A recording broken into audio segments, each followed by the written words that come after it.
Hello, everyone, and welcome to Spook Doodles, a podcast about the fun side of horror. I'm Lurdiak, my pronouns are he, him, and these are my co-hosts. My name is Freud, my pronouns are he, him. I'm Namir, and my pronouns are she, her. My name is Possum, and my pronouns are they and he. Today we're going to talk about a holiday classic, Gremlins. This 1984 film is very well known. If you haven't seen it, you've probably heard of it, but let me recap the plot very quickly. It's about this small town boy who gets a present from his father of a strange creature that he purchased in Chinatown. And there are 3 important rules that must never be broken with this creature. Don't feed them after midnight, don't get them wet, and don't expose them to direct sunlight. And being careless Americans, the rules get broken immediately, basically.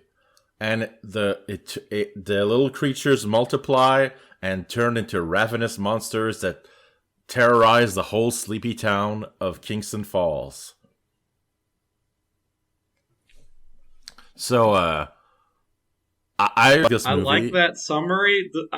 The first thing that comes to mind is I disagree when you call Billy a boy. Well, because he is an adult. Well, that's something we're gonna have to get into a little bit. But first of all, I just want to say that I love this movie, of course, and I think all of us like Gremlins, and it's a very popular Christmas horror movie for a reason, and it's got a lot of Christmas in it.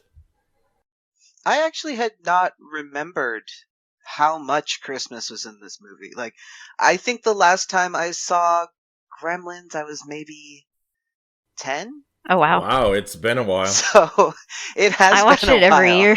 Yeah. So I did not first see it until I was in my 30s. Someone hasn't been... I just didn't remember that it had Christmas in it, so I had no reason to watch it every year.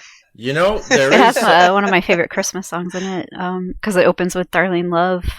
That song is great. Oh yeah, it goes ba ba ba ba ba ba. That's the theme. That's the Everyone's favorite Christmas song, the Gremlins theme. I do. Yeah. Okay. So right away, I want to talk about the production history of this film before we get a little deeper into the scenes we like and the plot and all that. So this started out as a spec script. It was never meant to be produced as a film. It was just like something Chris Columbus threw together to like show the studio, here's the kind of story I can write. And Spielberg got a hold of it and wanted to make it into like a low budget B horror movie, and that's what the script was more violent. The mother character got decapitated by a gremlin at one point, and Gizmo became Stripe. So it was a very different film. It wasn't a comedy at all, and slowly but surely, through the influence of Joe Dante and Spielberg as producer and the increased budget, it turned into something very different. But the important thing is that in the original script, Billy Peltzer was only like 12 years old. He was a little boy. And if you watch the movie now, there's still little elements of that. Like, he lives at home, which, okay, adults can live at home if they're younger. You know, that's not anything to be ashamed of. But he also lives... Weirder in 84, but yeah. Yeah, but he also lives in, like, the attic, and he's friends with a little boy, and he brings his dog to his job. And, like, when he has to solve a problem, he goes to see a science teacher. So these are all elements left over from when he was a boy in the script. But it reads, it just makes him seem like a sort of naive young man who's still a bit 1 foot in his childhood. So, you know, it works. Makes him more likable. To be fair, as the resident Zach Galligan expert, he was 20 when this was filmed, so he was pretty young as far as Hollywood is concerned. Like, I think he was meant to be freshly 18 and just out of high school. Yeah, I had to look too because I was like, they're at a bar, and Phoebe Cates works at a bar. The drinking age at that time was 18, from 84 to 86. Movie, I guess, was probably made 83, 84. October of 84 was when the drinking age was changed to 21, and they had 2 years to roll it out and be like, it's got to be 21 everywhere. So Also, his relationship with Amy, is that the character's name? Is it the same as Fright Night? Am I making that up? Anyway, with Phoebe Cates' character. Yeah, just call it's her really Phoebe cute. Cates. Just call It's her Phoebe cute. Cates. Like, they're adorable together, and it seems very innocent. she's an actual human being character, a woman too, which is great. The thing that's is more focused on in the sequel, not that I want to talk too much about Gremlins 2, but it's a great movie as well. But in the sequel, there's still this adorable small town couple, but they're in the big city and everybody else is an asshole, so that's an amusing contrast. But yeah, no, they're adorable, and Phoebe Cates is she doesn't have much to do in the movie, but she's still a memorable character. She's not just arm candy for him or the love interest. She has a few standout scenes, including one that we'll talk about later. First of all, she's like the most adorable person, and also her delivery is amazing of the speech about Christmas, and I love when she's serving the gremlins too. I thought it was really interesting that, like, both of the main female characters in this movie actually fucking rule. Like, there's no screaming and cowering in a corner. They're ready to fuck up gremlins from the word Let's go. get into the plot a little more. So Billy's dad gets a Mogwai, an adorable little furry thing from Chinatown. He brings it to his son, tells him the rules. The rules get broken for various reasons. And the first big rule that gets broken is that the Mogwai, Gizmo, gets wet. And that inexplicably causes him to reproduce. Now, I'm not sure how that works, and I'm not sure how you could never ever get wet as a mammal, but whatever. You know, these are mystical rules, whatever. But all the other little Mogwai, as soon as they're born, they're like mean. They're not nice like Gizmo is. Gizmo sings. He's voiced by what's his name? The actor? Howie Mandel. Yeah, that's right. He's voiced by Howie Mandel, doing an adorable voice. The way Bill Hader has a good impression. Frank Welker voices Stripe. Because when I looked it up, I was like, I thought that Frank Welker was going to voice Gizmo. When I looked it up and saw that it was Howie Mandel, I'm like, okay, but he's got to be in here somewhere. And like, yeah, he is. But like, if you look up the voice actors for the other Gremlins, they're all like famous voice dudes. Like, yeah, the guy from Police guy Academy. Who does the sound effects? He's one of them. Yeah. Yeah. Michael Winslow. Yeah. They got basically the who's who of weird voice guys to do all the gremlin voices, which is really cool. It's a point to bring up. This movie very much wants to be a cartoon and make allusions to cartoons. Well, that's Joe Dante's thing. There's a cameo by Chuck Jones who's talking to Billy about his art. Billy is an artist, which was more of a thing when they filmed it, and it was cut down in the final edit. A lot of things were cut down in the final edit. Yeah. And the sound effects. There's a bonk hammer sound with like tweeting birds when a gremlin hits another on the head. So for the 5 people out there who haven't seen Gremlins, let me get to the rest of the plot really quickly. Once the bad Mogwai eat after midnight, they undergo this genuinely horrifying transformation. They go into cocoons, and they come out of the cocoons. It looks like something out of Aliens, and yeah, and all of a sudden, instead of being little furry, mischievous creatures, they're taller, but still kind of small, spindly, lizard-like mischievous creatures who are stronger and meaner and have sharp fangs and claws and love to cause so much mayhem that people get killed over it. And basically, the whole movie is about dealing with these creatures infesting a town. Just when it looks like there's only one left, Stripe, their leader, he jumps into a pool and the town gets overrun by gremlins. And basically the rest of the movie is chaos. But yeah, that's the premise. There's really funny moments in this movie. There's genuinely scary moments. There's adventurous, cute moments. It's got a lot of emotions. And it's really something the whole family can enjoy, genuinely. But yeah, the first time we see the gremlins, the mother is the one who discovers the cocoons have hatched, and she goes into her kitchen and sees all these horrible creatures making a mess. And instead of like being scared or getting attacked by the gremlin, she goes Rambo on them. I think it could be argued that she straight up murders them because they weren't doing anything aggressive when she killed them. But Mom is a badass. I'm not talking shit about Mom. I mean, she just took one look at those things, yeah, and she's like, "This is not right. Put him in the blender." It's a really cool inversion of the homemaker trope because literally all the tools of being a homemaker, she's like, all right, you are going into the blender, you are going into the microwave, kersplat, I am double fisting carving knives and I'm going to stab the hell out of you. Yes, I love how she always has a knife on her. You have to get creative. Yeah, she's badass, but also she's still a mom, so she uses mom tools, which is great. She's still like a movie mom. She doesn't like turn into Sarah Connor. She just is a mom who's killing these horrible things. And then after that, she's done. She leaves the movie basically, and Billy has to take over as a hero, which isn't quite as fun. Well, it's like it's her home. It's her home. Like I don't have an idea. She doesn't work. And when someone attacks your home and where your child lives, like that's just how women respond. I feel like Hollywood never gets this right because they like to portray us as helpless all the time. But yeah. Yeah, the mom, like, it's like that mama bear mode at the end, and she just starts fucking up robots left and right. Like, yeah, that's realistic. 3 main scenes of characterization. The first is where she's cutting the most onions, like just a pile of probably a pound of onions.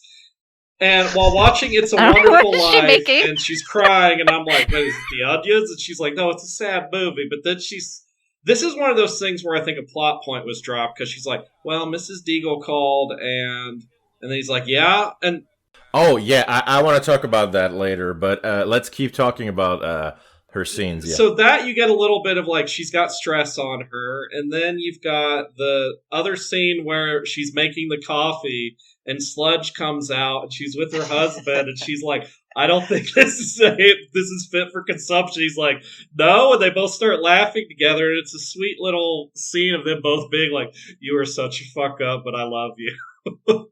Yeah, I liked that. Yeah, this movie is so wholesome. He's bumbling, but she's not annoyed with him. Like, she doesn't hate him. Like, which he never gets. He doesn't get a big break in the movie. In a more traditional movie, you'd expect, like, he's got some sort of invention that helps stop the gremlins, and it becomes, like, a successful vermin management tool or something. But no, he just keeps fucking up his invention the whole movie. The closest he gets... This is how you know it's fiction, because the mediocre white man fails. Well, what I thought was really weird was how quickly he pivoted from, I'm an inventor, try and buy my inventions, to, I've discovered a new creature, I'm gonna market it as a pet? Like, what is your plan with this, buddy? I don't think you can just He's supposed to represent the 80s entrepreneurial spirit, but, you know, in a satirical way, because he keeps... And he doesn't think things through, but not in a mean way. Like, there are so many gags with his invention. There's the juicer that explodes in his son's face. There's the sludge from the machine. There's the shaving cream dispenser. That's ridiculous. There's a smokeless ashtray, which just smokes up the whole place. Oh yeah, his travel companion, like, squirts bathroom goop buddy on him at least twice. Yeah. Yeah, his bathroom buddy is always squirting all over the place. He's portrayed as bumbling, but very much, you know, we can get into it more, but imperialist. Like, even at the end, he apologized. He's just like, I just want you to know I'm real sorry about what happened. Anyway, here's a thing to support a nicotine habit for you. And he's seen that this guy smokes a fucking pipe. What's he gonna do with a cigarette ashtray? It's a quintessential white man, right? Like, he got that from a Chinese person, and he says, I discovered this. So, there's a lot of really quick sight gags or clever things in this movie. Like, just in the mom scene where she goes on that rampage of gremlins in her kitchen, there's a lot of sight gags. Like, first sight gag is when she pins that one gremlin to the cutting board. For the rest of the scene, in every shot, the gremlin is in the back writhing on that board. It's still kicking. Yeah, I noticed that this time. That was great. Because I was like, oh, what's her kill count? Oh, wait, that one's not dead. Yeah, he's just pinned. He can't get out. And there's another side gag. All of the gore is in the Gremlin deaths. Oh yeah, that's where they like John Carl Buechler, who worked on The Fly and directed And The Friday Fly. the 13th Part 7. Oh yeah, he's a great effects guy. He's not like who could forget? He's not like Stan Winston or anything, but he's really good at goopy, slimy, gross out stuff. Have you seen The Fly? Yeah. The 80s Fly. That's probably his masterpiece. But yeah. Wait, don't forget Ghoulies 3. Oh yeah. Ghoulies go to college. That's the Poland of movies. Don't forget Ghoulies 3. Never get in a land war in Asia, and never forget Ghoulies 3. Ghoulies go to college.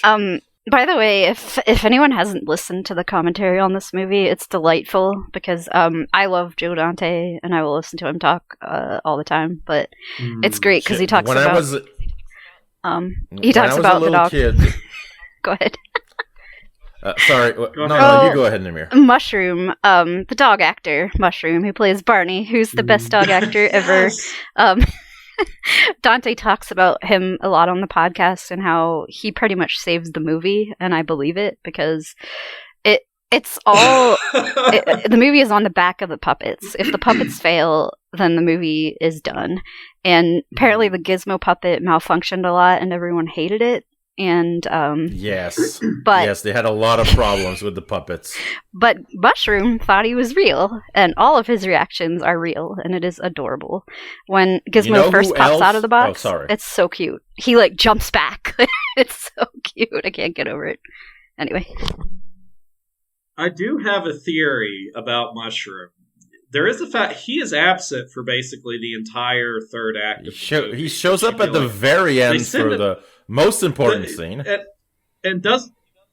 he doesn't do anything, and it's like, what happened? I'm like, I think it's kind of, we have a Jeremy Strong in Succession situation. Mushroom was very much a method actor who truly believed that he was in this film, and he pissed off the other actors so much, they were like, you need to cut him out of the back. Sadly, I think it's probably action with a dog is hard to direct. At the very end of the movie, when the final evil gremlin melts, Mushroom is like looking at it, and you can tell that he's grossed out by what's going on, and like the slime bubbles, and he like shrinks away from it. It's amazing. Yeah, my favorite Mushroom reaction, I think, is he's confused by Gizmo at first, like looks at it like, oh no, what's this? What do I need to do? And then when Zach Galligan picks him up, he like sniffs it and then licks its ear really quick. I mean, licks Gizmo's ear. It's so cute. It is cute. I think dog acting Go ahead, Jim.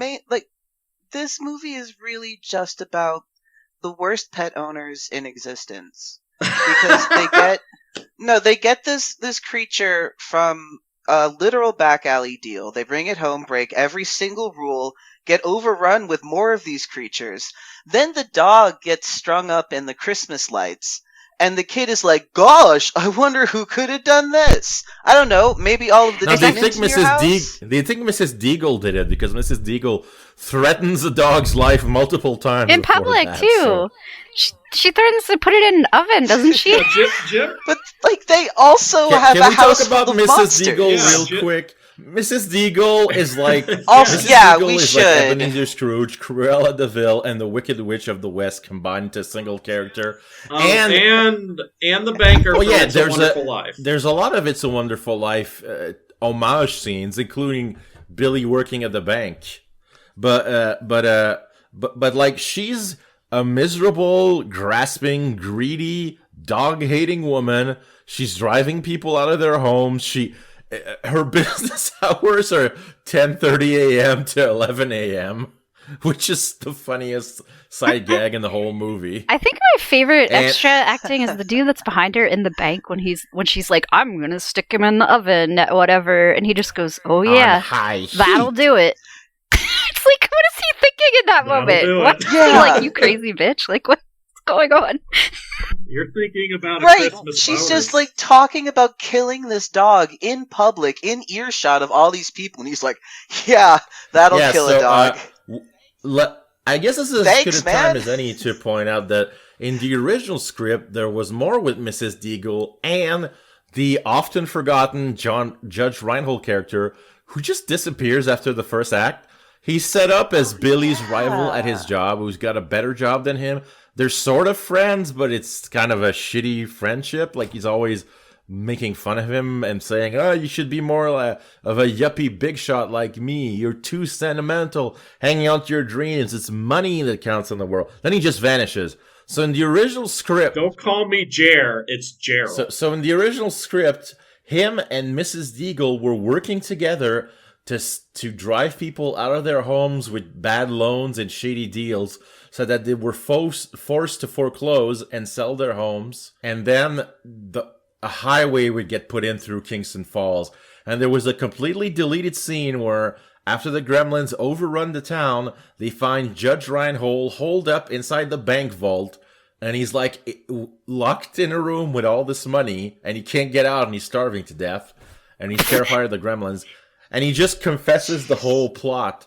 And so, in an inadvertent way, in the original filming of the movie, the Gremlins save the town. Because they kill Mrs. Deagle, and they kill Judge Reinhold, and they fuck up their plan.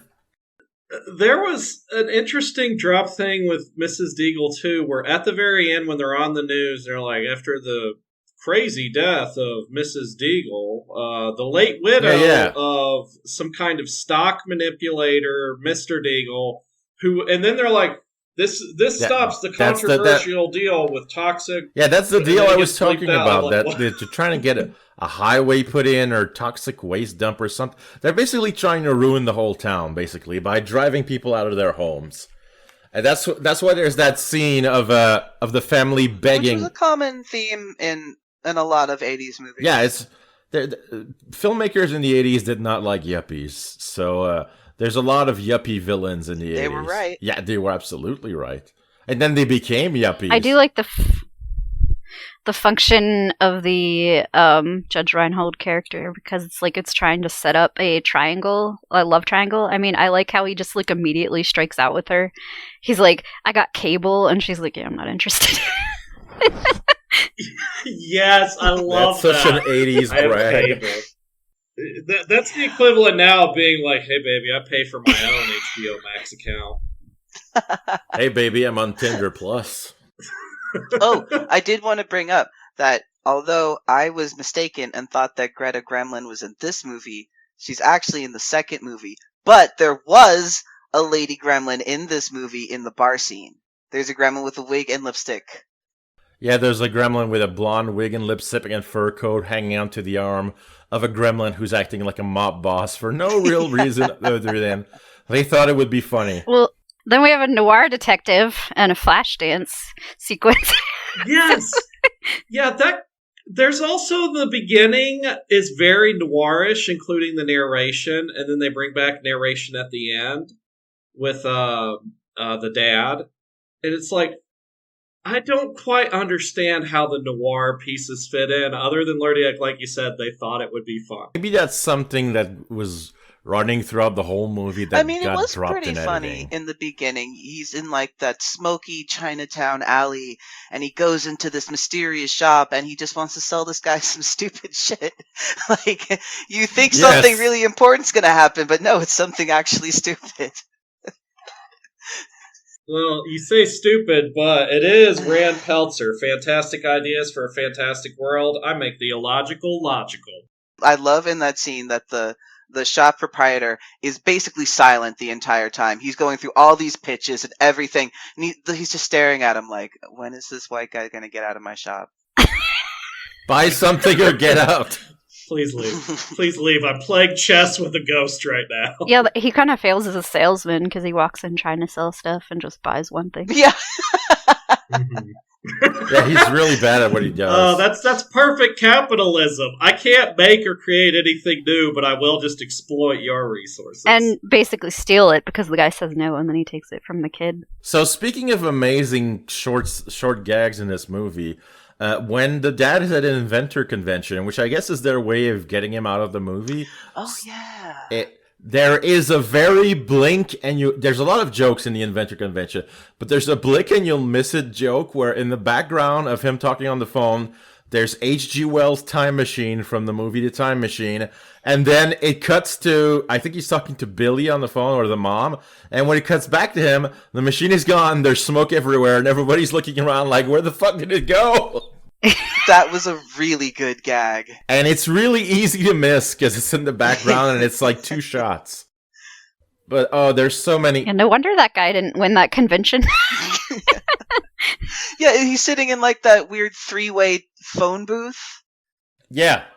Yeah, he won the previous year's convention, obviously. There's a robot from, I forget what the movie's called, Lost but it's in a Space. No, it's not that. It's another movie, but it's a 50s sci-fi movie, and it's just the prop from the movie that happened to be on the Warner Brothers set, so they just used it in the movie and had him say his lines from that movie. I also realized that's where they got the Robco robot design from in Fallout. Oh, it looks exactly the same. Yeah, it is a reference to that movie, but there's also another real quick gag I want to mention where really quickly, it's not really a gag, but throughout the whole first half of the movie, every time somebody closes the door, there's decorative swords on the wall, and the sword always falls off. But the only time it doesn't fall off is when Billy rushes into the room to see his mom in the kitchen being attacked by a gremlin that jumped out of the Christmas tree, and he takes the sword off the wall and decapitates the gremlin with it, which is a reference to how the mom got decapitated in the original script. Speaking of the Looney Tunes connection, wasn't Gizmo supposed to be watching a Looney Tunes cartoon on the TV, and his like big climax had to do with something that was in that movie and not the Clark Gable movie that ended up in the final cut? I believe so. I think that was mentioned in the commentary. I believe so. There was a lot more with the cartoon stuff and with the Mrs. Deagle plot that got cut out of the final release. They did a lot, though, with those properties, like, because there's a point where Spike is hiding in the toy store, and he's flanked by, like, a Bugs Bunny, and it was like a Daffy Duck, and an E.T. that he was directly hiding behind. That they even focus on for a second before he shows up. Yes. Spielberg saved this movie, though, because he was right. He was the one that said that Gizmo can't turn into a gremlin because the audience is going to be pissed and you're going to lose them. Yeah, it's really lightning in a bottle, because you've got Joe Dante's weird sense of humor. You've got this schlocky script by Chris Columbus, which could have been a very forgettable movie if filmed as is. I'm not going to blame him for that, because like I said, it was a spec script and it was made to be filmed on a low budget. And then you've got Spielberg with his schmaltzy sentimentality, who wants Gizmo to be cuddly and lovable and not turn into a monster at the end. And all these elements come together and make for a great movie. The sublime moment for me of like the being able to use these other products, though, was all the gremlins in the movie theater. Well, they're all watching Snow White, and they're loving it, and all of them are singing along, hi-ho, hi-ho. And then after they cut to that, there's this delightful little moment where Gizmo finishes off the song with the little end bits. I thought that was really strange, because what are they doing along as if they had already heard the song. They know the words. But they just were born that night, so... Well, the Gremlins make no sense because they can talk, but only when it's funny. And they can make pop culture references even though they've just been born. It's Roger Rabbit Well, rules. they were watching a lot of TV. Yeah, but they haven't seen that many movies. Yeah, but they show them watching TV a lot. I think that's kind of supposed to be the point. Like but like they know how to use guns. They know how to disable machines. It is absurd. Well, yeah, and they act like them knowing people how do. to disable machines. That makes sense because that's what gremlins are supposed to do. Sure, that's their thing, but where did they get this knowledge from? I have an explanation. It's like, if it's funny, that's Roger Rabbit rules. Yeah, they're cartoons. It's like Space Jam, the first one, where it's like, you can do all this crazy shit in Looney Tunes world if it's funny. Joe Dante never takes himself too seriously, and I just wanted to mention how the movie sequence is great because it's kind of like Joe Dante loves movies, and I feel like that was a lot of his influence. And also, I just really love the line reading when Phoebe Cates asks, "What are they doing?" and he's like, "They're watching Snow White." And they love it. It's just yes, yeah, and it shows you that they love to murder and mayhem, but they like to have fun too. They're not like they're evil, but they also enjoy stupid shit like Snow White. They're so much like us. Which is they're chaotic and they're throwing popcorn at the screen. And there's a cute moment when they spot our heroes behind the screen, and they all descend upon the movie screen. Their shadows are animated right after they were watching an animated movie, so that's a fun little thing. you can see the difference. There's like a little moment of all the little cartoon gremlins projected on the screen coming to them, and then it cuts to the actual puppets clawing it and tearing the screen apart. The effects are really seamless. Okay, so let's talk about the big Phoebe Cates scene. Oh yes, you know the one I'm talking about. So, first of all, I relate to this because I'm a person who Christmas is not my favorite holiday, and I grew up in a really Christian area where if you ever said, "Oh, I don't really love Christmas," I like it. I just don't like it as much as Halloween. But anyway, I've gotten grief for that. So Phoebe Cates talks about how she's treated badly whenever she says she hates Christmas, but she's got trauma attached to it because apparently when she was a child, her dad decided that he was going to play Santa and climb up on the roof and into the chimney. And the way that she tells the story is like he was missing and we didn't know where he was for a while until I smelled it. And I was like, oh my God, what the fuck? I didn't say that because I was a child and the first time I saw it, but yeah, that's so fucked up. Her dad died on Christmas trying to deliver presents to them. Like, no wonder she hates it. And she's telling this horrific story, and then it cuts to Gizmo's reaction. You gotta keep it light and somehow. He's like, oh! Mushroom would have been apropos there. Mushroom could have delivered true pathos. I mean, he would have done the a head Gizmo tilt. puppet was amazingly expressive. Like, frighteningly so in some scenes. So yeah, they built an oversized one so they could get close-ups with more emotion. So it's like much bigger than it looks, and they just filmed the face. And when it's further away and it's small, then they had the made a regular size puppet. Gizmongus. That's really smart. Gizmongus. Yeah, no, it was like the size of like a modern TV. Like it was really big. Oh wow. And and that's the one that was always broken. But yeah, okay, so it will surprise nobody that all the producers wanted to get that fucking scene out of the movie. They were like, this is too horrific for kids. This has nothing to do with the rest of the movie. Why is it in there? We want it out. And only one producer objected, Steven Spielberg. He went to Joe Dante and said, do you think it has to stay in the movie? And Joe Dante said, yes. Then we're keeping it in. It's not a Joe Dante movie without that. Yes. Yeah. I want to add, too, there's a line before it that is, watching it this time was my line of the movie. When Phoebe Cates indicates I know which line it is. Yes, and Billy's like, not knowing, and he's like, what do you mean? Christmas is a pretty joyful time. And she's like, well, everybody else is opening up their presents. Other people are opening up their wrists. Oh, yeah. Yeah. It's so dark. And she's like, the suicide rate goes up quite a bit during Christmas. And I'm like, fuck She's yes, right. preach. So when I was a kid, I had a minor Christmas trauma as well because of this movie. Because if you remember, there's a scene where the local guy playing Santa gets attacked by gremlins. It's very obviously going to be killed by them. When I was a little kid, I thought that was the actual Santa Claus. I was like, oh my God, they're killing Santa. They even say that guy plays Santa every year, so they made it pretty clear it wasn't Santa.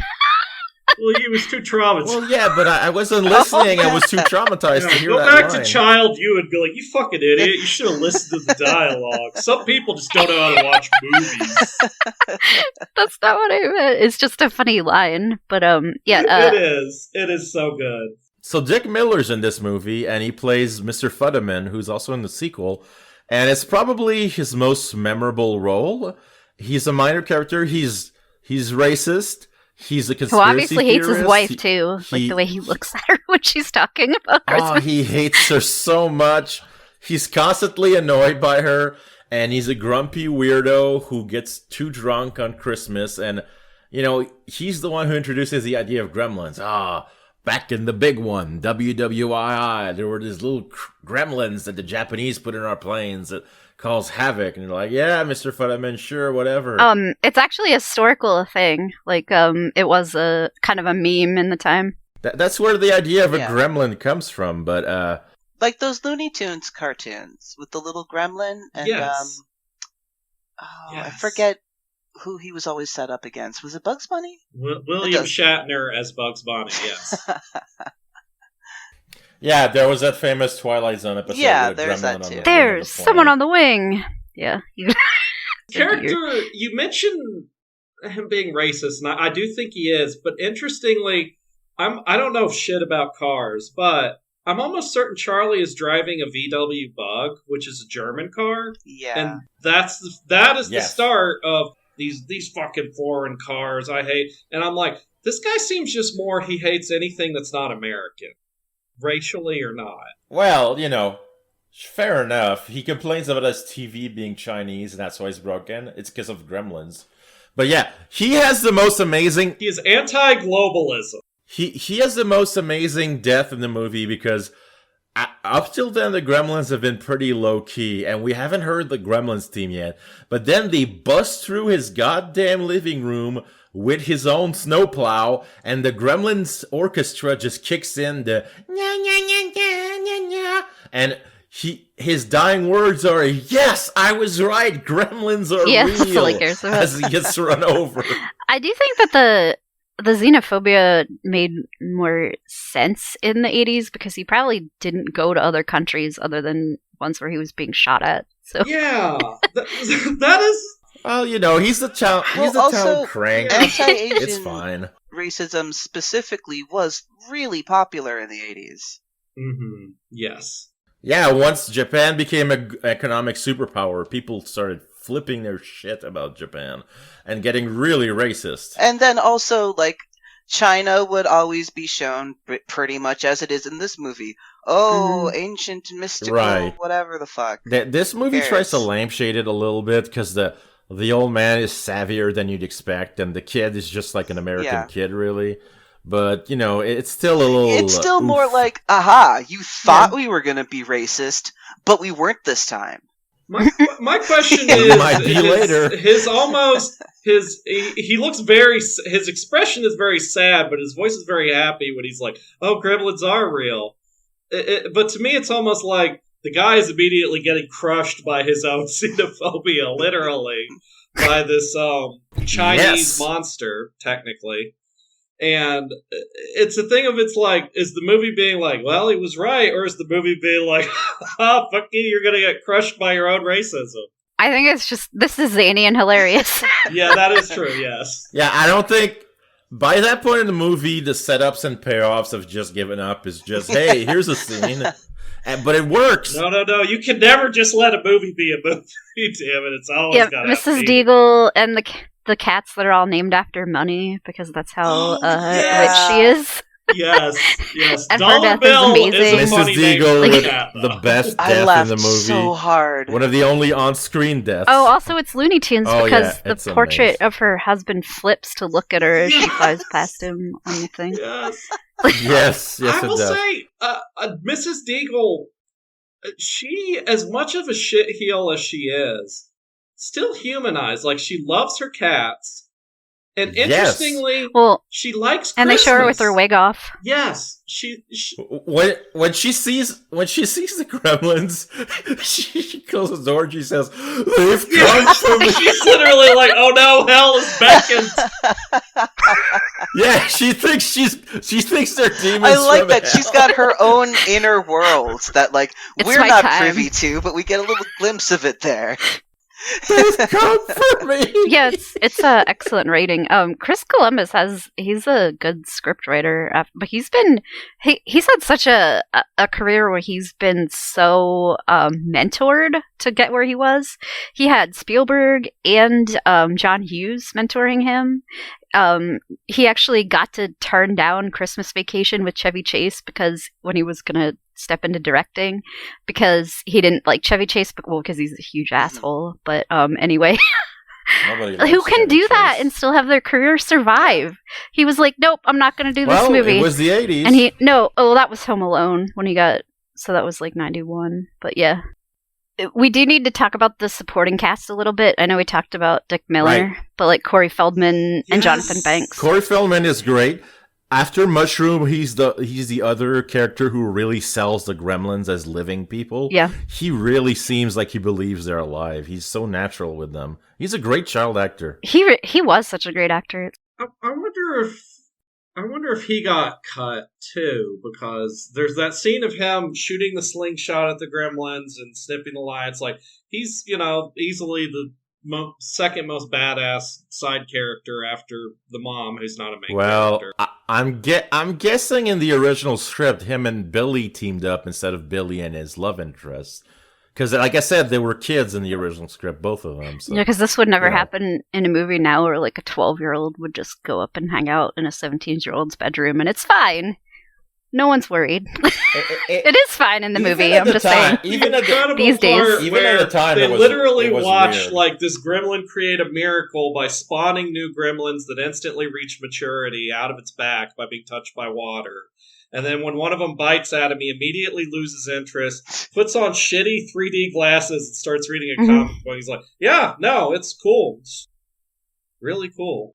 Now you got 6 of them. This movie is when he was on the cusp of stardom, because this actually came out the same year as Friday the 13th Part 4, and then he got Goonies the next year. I know we're talking about the cast, but... And then right after that, he got Lost Boys. Yep. I mean, the way that people are reacting to these Gremlins, just... It makes me feel like I'm going insane. Like, this isn't... No one has a sense of awe or disgust. Exactly, no one has seen anything like this. These things are speaking English to them. And they're just like, cool. Oh, they accidentally spill water... They accidentally spill water on Gizmo, and he's writhing and screaming in pain as these...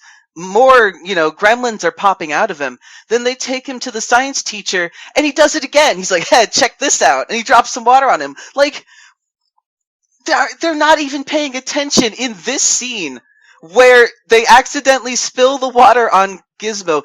He's screaming in the background, and they're just watching these lumps inflate. Yeah. It's like, what's fucking wrong with these people? Well, and this, did you notice this time, I noticed the scientist, when he takes blood from the gremlin, he stabs it in its palm. Yeah, he doesn't even try and find a vein. He just jams that needle in there. That looks so painful. And also, what the fuck is he going to do with this blood in this high school science lab? It's a good question. He draws blood, then he seems like he just sits there with the gremlin eating a sandwich for the rest of the night, leaves the high school at 2 a.m. What the fuck was he doing? No idea, but... no, it's like 7 No, it's like 2 a.m. when he leaves, because it's after midnight when the thing eats They show the clock. Sandwich. Oh, that's right. Yeah, it's like 2:30. I appreciate, too, for his death, very weird hours. That for his death, you see his body, and you don't see what's happened because there's very little human gore, just a couple slashes across the face for his mom. But the gremlin is very obviously, out of just pure spite, stuffed the empty syringe in his ass. Yes. He lusts for revenge, just like the wiki says for that gremlin. Lust for revenge by Earl, the gremlin. Yeah, so they went a long time to show you that fucking gremlin. They really make you anticipate it, and it makes it work so much better when you finally get that reveal in the kitchen of the gremlin eating a cookie, and it's like this super inspiring reveal. It's almost Jurassic Park instead of awe. It's, oh my god, these scary critters. But yeah, the gremlins look great. They look even better in Gremlins 2, which... let's not talk too much about. All I'll say is watch Gremlins 2, especially if you didn't like it when you were a kid, because as an adult, it's very different. And then watch the Key and Peele. Yes. Oh yeah, and watch the Community fake trailer where they made Portuguese Gremlins, which is amazing. There's another actor in this that I'd like to mention who is Jonathan Banks, Mike Ehrmantraut from Breaking Bad. He is also amazing in this Yes, movie. he's very young. Even though he has a really small part. Yeah. He's a cop. The other cop. He's the dumb cop. Not the sheriff. Oh, the other shit. One. Well, he's the one who's like, maybe we should get out of here when the other guy wants to stay. Oh my god, I didn't recognize him. That's awesome. Also, Gizmo at the very end. I could only tell it in the subtitles where he's like, bye-bye, woof woof. Yeah, bye-bye, woof woof. Oh, he says goodbye to Barney? Aw. Oh god, but no, that reminds me of how no one thought that maybe Gizmo spoke Chinese until the very end of the movie, and the Chinese guy is speaking to him like fluently in Chinese. Oh my god! What? Oh my god! Sorry, just. And the guy's literally like, all you had to do was listen, and you could understand. Yeah. Oh, fuck that! No, you want a smokeless piece of shit. One thing I will say, one last thing I'll say about the movie is that there's a joke a second in this movie, and there's even more jokes in the sequel, and a lot of them are like the time machine gag where you blink and you'll miss it. I love Joe Dante, always have. Even his bad movies I find entertaining. When I was a little kid, my introductions to horror were the show Erie, Indiana, and Gremlins 2 that was on TV. They're not really horror when you're an adult, but that really formed my love of the genre and of comedy and a specific sense of humor. And when I was a little kid, I had a pizza party where we watched Gremlins 2, and only in recent years did I realize that the whole reason the Scream stream exists is because part of me is trying to recapture that moment from my childhood. So watch Gremlins. It's a great holiday horror movie. It's fun for the whole family. If you've only seen it once 20 years ago, there's a lot to rediscover. And, you know, it's not too scary like our last movie. It's even a little kid can handle it, really. Yeah, like, it really is a cartoon. Yeah, and the sequel even more so. Freud, Namir, anything else you want to add? I have a reading, like not quite as out there as Fright Night, because this is a little more basic. Namir, did you have anything else? This is one of my favorite movies, and hands down my favorite Christmas movie. And Gremlins 2 had rumors around the time that it came out that the set was cursed. I haven't really thought about that since I was a child, but that's another reason to watch it and then read about that if you find that kind of thing interesting. We'll talk about Gremlins 2 in more detail someday. Probably for Labor Day. Okay. That seems like a good... I think the one thing that I would warn people, if you haven't seen Gremlins already, like we were talking about, there was that, you know, that scene where Phoebe Cates, you know, tumps about how her dad died on Christmas and like how suicide rates go up. So if you're sensitive to that kind of stuff, maybe, you know, brace yourself. Oh, absolutely. Oh, yeah. There's there's some upsetting stuff, but it's not too much. It kind of comes out of nowhere. You're not really going to be able to predict when it's going to happen. So I'm trying to have a theme of having an out there reading. This one, it's pretty basic. I mean, this is the number one word that comes to my mind with this movie is iconoclasm. Like, tearing down sacred cows. That whole Phoebe Cates thing. That is tearing down the sacred cow of Christmas. Like, I mentioned Mrs. Deagle. She celebrates Christmas. But if you notice, she's like, at the beginning, she's like, your dog destroyed my imported Bavarian snowman. She's not celebrating Christmas. She's celebrating consumer excess.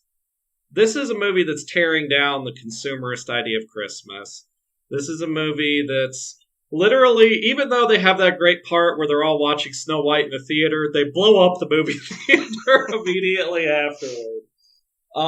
There's a great part where after they escape the bar, Billy and Kate emerge out onto the street, and just the music part of Silent Night is playing as they walk across this abandoned street with all these crashed cars, smoke coming out. And it's silent, but it's because there's been utter chaos and devastation. Yeah, no, it tears down also the idea that small towns are like this magical, pure place. Because it blows up. The Gremlins are are pure iconoclasts. They exist to tear down all of our things. And like we talked a little bit about it in the chat, but when the dad goes in to buy the gremlin, he steals it. He steals this gremlin, which at the end, the guy's like, "You're not really actually ready for this. Maybe you'll be ready for it later." And when he sees that the gremlin is multiplying, he's like, "I'm just going to make a business out of this." He's stealing resources from another culture in order to enrich himself, because all he can do as a capitalist is reinvent things that we already have and that we don't need to reinvent, because he's constantly just going for that profit motive. It's very much kind of getting at that globalist, imperialist like thing where it's like, we need to just keep internationalizing capital everywhere. And even though that guy hates foreign products and so on, it's still a thing where it's like, well, yeah, we are kind of getting shitty products, but that's because all that we're willing to pay for are shitty products. And that's the movie's kind of tearing down this idea that America's stuff is so great, when it's like, no, you caused this. You extracted all this stuff, didn't follow the rules, and now you're reaping your rewards. Gremlins is a movie about climate change. That is how I will end. You could read it about climate change. You could read it about cultural appropriation. Also, invasive species. I mean, it is pretty much literally invasive species. Oh, I did just want to say one more thing about this movie, is that I just want to give it credit for not being awful, because this was a time when 80s movies were like pretty problematic, and this one, I mean, it has some problems, but it's not mean. Good point. It's not mean. No racial slurs. Nobody gets sexually assaulted. There's no racism. No racial slurs, no homophobic slurs. And the women are treated well, too. I mean, not even any fat jokes, really. It's not misogynistic. The anti-foreigner guy is basically it, and he gets hoisted by his own snowplow. Yeah, so Gremlins is an A+ Christmas horror film, and it's one of the best starter horror films if you're dipping your toe into the genre, because it's not very scary, there's a lot to enjoy besides the horror, and it's all ages. And the final word from me will be Merry Christmas, Happy Holidays, and Gizmo Caca!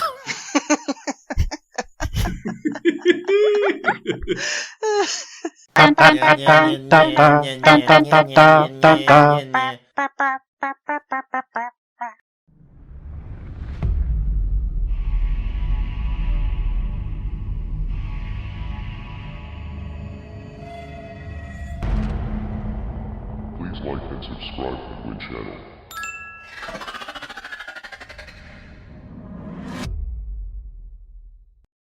Spook Doodles was made possible thanks to generous patrons like Adhesion, PTS, Christopher Smith, Church, Clayton Scholler, Count Trashula, Jetpack Jesus, Joe Nothing Art, John Gonzalez, Lauren S., Madman, Michael Kickin' Rad Corliss, MZ, Stephen Tyndall, Vincent Modica, Choco 1980, Flavor Fibe, Freud, Gravity, Cat Miller, Leah, M. Sinistrari, Mike Dunn, P. Coffee, Possum Jim, and Sinister C. If you would like to become a patron, go to Scream Stream Official on patreon.com and please consider donating.